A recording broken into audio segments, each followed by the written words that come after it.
1 metre long metallic wire is broken into 2 unequal part, यानी हमारे पास में एक वायर की लेंथ है 1 मीटर। उस 1 मीटर के लेंथ के वायर को हमने 2 हिस्सों में डिवाइड कर दिया। एक को हमने नाम दे दिया P और एक को हमने नाम दे दिया Q। ठीक है, यानी वायर की लंबाई थी 1 मीटर, उसे हमने एक तो इस वायर में डिवाइड कर दिया P में और एक इस वायर में डिवाइड कर दिया, यह है Q हमारे पास में। माना कि इसकी लेंथ है L1 और इसकी लेंथ है L2। ठीक है, एक बात बताइए, दोनों वायर को हमने एक ही वायर में से तोड़ा है ना, तो दोनों की रेजिस्टिविटी कैसी होगी? सेम होगी।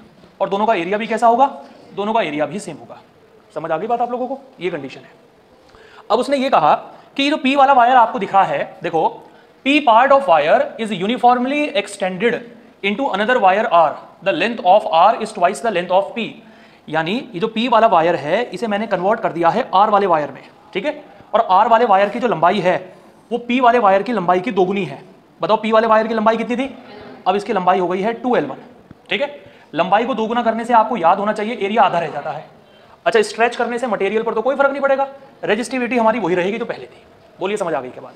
भाई सबसे पहले तो हमारे पास में 1 मीटर लेंथ का एक वायर था जिसे हमने 2 हिस्सों में तोड़ लिया। एक वायर हमने बना दिया P, एक हमने बना दिया Q। समझ आ रही बात?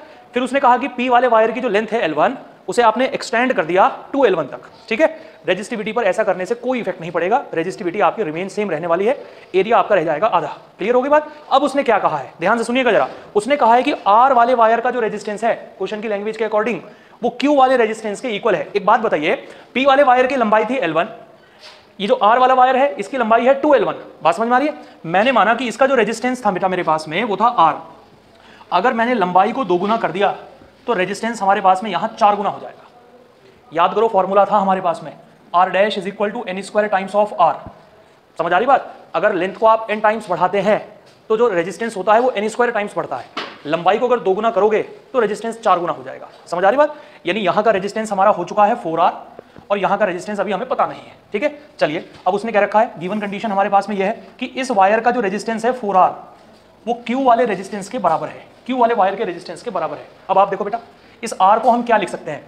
इस R को हम लोग लिख सकते हैं, इस वाले वायर की रेजिस्टिविटी कितनी है? रो। लेंथ बताइए कितनी है? L1। एरिया कितना है? A। और Q वाले वायर पर आइए, Q वाले वायर पर, Q वाले वायर की रेजिस्टिविटी कितनी है? रो। लेंथ कितनी है? L2। एरिया कितना है? A। रो A से रो A कैंसिल आउट, 4 चला जाएगा इसके अपॉन में, L2 आ जाएगा यहाँ पर। लो बेटा, L1 अपॉन L2 बन जाएगा हमारे पास में 1/4, यानी जो